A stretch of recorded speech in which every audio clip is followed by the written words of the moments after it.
Has any cartoon really come close to replicating Avatar: The Last Airbender? It's been 16 years and Avatar is still relevant. We've had better animation, bigger budgets, and countless shows, and no shows come close to matching Avatar. And with that, a standard was set, one that hasn't been replicated. A standard defined by structure, emotional intelligence, and consistency. To understand why, we have to understand what makes Avatar so good, because Avatar is a masterpiece. And yeah, that's no exaggeration, by the way. It's hard to point to one single reason, but if I had to choose one, it's that Avatar is always in control of its narrative. You always feel exactly what the show wants you to feel, and it does that through a grounded understanding of emotion. That's something many shows struggle with. Instead of intentional emotional direction, they tend to stumble into moments that feel awkward and out of place. Take Aang's intrinsic nature, for instance, and how he confronts Ozai. The writers could have easily made him kill him. It would have been very obvious and simple, but instead, Aang opts not to kill him and take his bending instead. And that decision makes sense, because it aligns with who Aang is as a character. A lot of shows today have characters who contradict their own ideals, philosophies, and beliefs. And when it's done well, it's incredible. But when it's done poorly, it's lazy and inconsistent. And worse than that, it's unconvincing. And if you want to kill a story as fast as you built it up, making the audience feel unconvinced by something will do exactly that. The resolution Avatar chooses never once feels like an ass-pull. When you trace back logic, especially to the first Avatar, to the spiritual and supernatural rules of the world, you realize the story is never forcing anything. Everything feels earned. Everything feels intentional. The narrative lets us understand every character's motivation. Some are simple, some complex, and when those motivations change, the story adapts naturally. Zuko doesn't just flip a switch all of a sudden. He doesn't just suddenly become a better person and stop hunting Aang. His experiences, his relationships, his failures, they change him.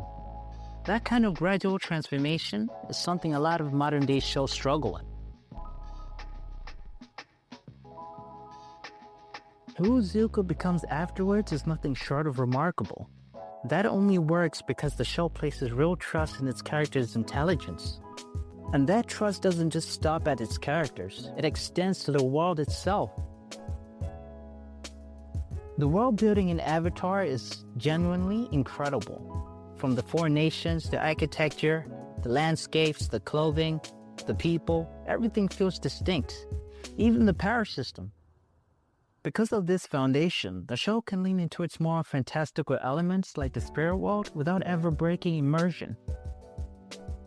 When a series maintains this level of control over its characters, its themes and motivations, and its world, good writing becomes inevitable.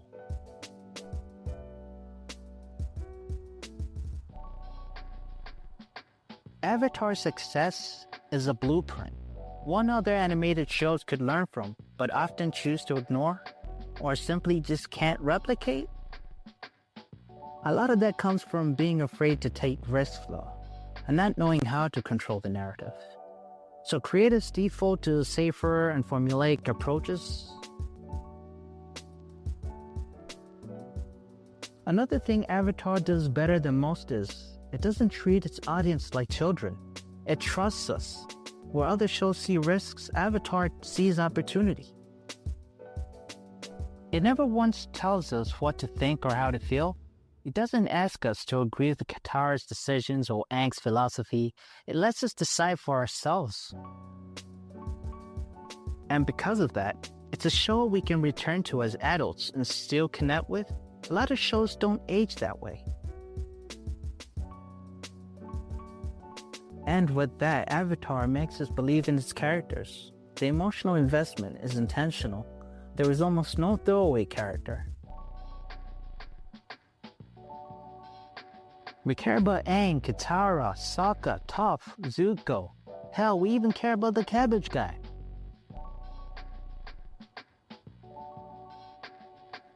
This brings me to another point. The humor plays a huge role in why the series story works.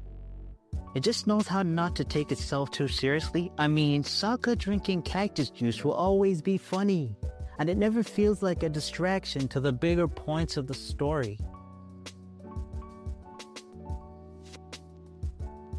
I think it's important I talk about the animation as well, because the show was always going to be good, but the animation really added to its value. And for me, Avatar looked great. Pair that with amazing music and great characters, it almost felt like a cheat code.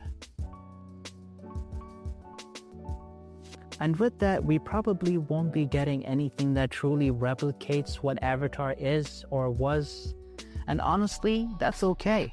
We're talking about one of the greatest animated series of all time. So was it perfect? No. But Avatar is a product of its time. If it released today, it would still resonate though.